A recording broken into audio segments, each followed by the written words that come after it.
The things I've been watching this week haven't been the most awesome, unfortunately, but I was hopeful going into the new Netflix film Love Goals because it looked like it might be able to put a smile on my face.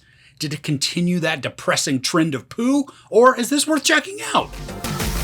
Magic Meenu, a small-time magician, has to win a local football tournament in order to marry the girl he loves. So this is a Hindi rom-com with a surprising dramatic arc to it. We follow Meenu, a young man who's always wanted to be a magician, but his father dreamed of him being a football star like he was. We learn very early on that Meenu is not the best at football. In fact, he's pretty terrible, but he loves magic, so that's what he pursues. And he's also a terrible listener, which a lot of that comes because he's constantly focused on what he thinks others want rather than actually hearing them. And this leads to missed opportunities and even heartache for Meenu. One day, though, he sees the woman of his dreams and he pursues her and tries to win her heart. Now, this pursuit then sets the course for Meenu's motivations and his actions, with some of them being very sweet and charming, and then others being disappointing and saddening. This is a long movie. It's 2 hours and 47 minutes, and there are some times where I felt the time. When that happened, which was more than once, it was because the story was transitioning from one huge arc to another. Now, while this does have a continuous story to it with a clear end goal, no pun intended, we go through a couple of false climaxes within the narrative. And I'm not complaining about these or saying that they were poorly executed, just that because we're taken on a ride where it feels like the uptick in drama and emotion are the climax, it makes the time noticeable when we realize that there's still a lot more to the journey. At the beginning, a lot of the movie focused on magic and Meenu's pursuit of becoming a professional magician, but then it transitions more into a football drama where the emphasis is placed on the matches. There are neighborhood teams that compete for a championship, and it seems like pretty much the only requirement for joining a team is that you must live in that particular neighborhood where the team is based. And this means that some teams, they're stacked with awesome players, while others, they're more made up of a ragtag collection. And that's the team that Meenu is involved with. There's a goalie who is spectacular when the ball is approaching on his right, but much like Zoolander, he can't turn to the other side.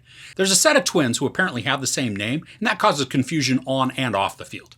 There's a mom who plays for fun but is wickedly talented, and then there's a guy who is more about his looks and fame than how he practices. Now, there are even more on this team, but the point is that these aren't the players that got picked first while they were in school. And the collection of players and their mannerisms, in small ways, reminded me of two different movies. One, The Little Giants, which is a spectacular film and story, and then The Replacements, which is a guilty pleasure, but it also has a collection of great actors. Both of those feature teams that really shouldn't work, but when they cooperate and are inspired, they can do great things. And the same goes here. The story is inspiring, but it's also very frustrating. The team is led by Meenu's uncle, who was a local football star, but he's now pursuing his dream of winning probably harder than he really should be. And this causes an interesting dynamic for the story because while we want to sympathize with him, he's not always likable or then even honorable. And the same goes for Meenu, which is the harder thing to wrap my head and emotions around. He's earnest and charismatic, which makes him easy to root for, but then he makes decisions that just make you want to slap him. And at times, the story doesn't provide any consequences for his poor behaviors, which I then found a bit disheartening. I think the narrative hopes that we'll get caught up in the feel-good, rah-rah nature of the scenes and then forget about some of the actions that led to those scenes. And this certainly doesn't ruin the storyline or make me enjoy the film less, but it is noticeable and curious while some lessons are enforced and learned, while others are just kind of swept under the rug and ignored, even though they speak to the integrity of a character. Now, as I've come to expect in Indian movies, there are a couple of songs that the cast performs. Now, I love them. The words reinforce the message of the story, and then in one scene, which is towards the end of the film, it provides an anthem-like swell of emotion that put a huge smile on my face. Now, the comedy in this is mixed. There were several times where I laughed out loud because of how a scene would resolve. And in at least one of those, I totally saw where the joke was headed, and I laughed anyway.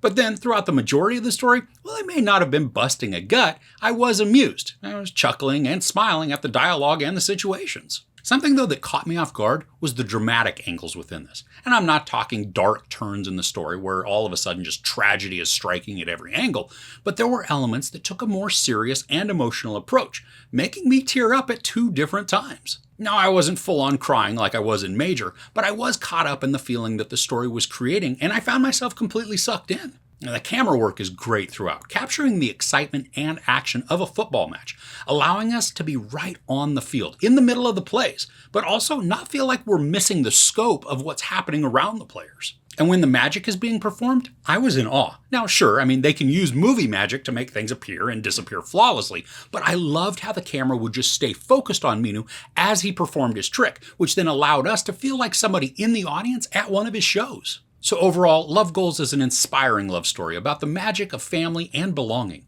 The comedic aspect kept the story lighthearted enough to put a smile on my face, but the story wasn't afraid to take things in a more serious route, tackling some real emotional moments that I found to be impactful and touching. The songs are rousing and engaging, complementing the story with more depth. There's some wonderful cinematography, and I especially appreciate the way that the football matches are captured, making this a movie that involves sports accessible to those that may not even care about the sport. While the movie is a bit long and we can feel the time in certain spots, and there are story elements that I wished were addressed and resolved better when it came to integrity, on the whole, this was a wonderful watch and an excellent use of my time. There's no sex or nudity, some profanity, and some violence. I give Love Goals 4 out of 5 couches. Sports stories are typically very inspirational, but are there any love stories that involve sports that you love to watch? Let me know in the comments below. If you enjoyed this review, please give it a like. Also, don't forget to share and subscribe. I'm Chris. This is Movies and Munchies. Thanks for couching with me.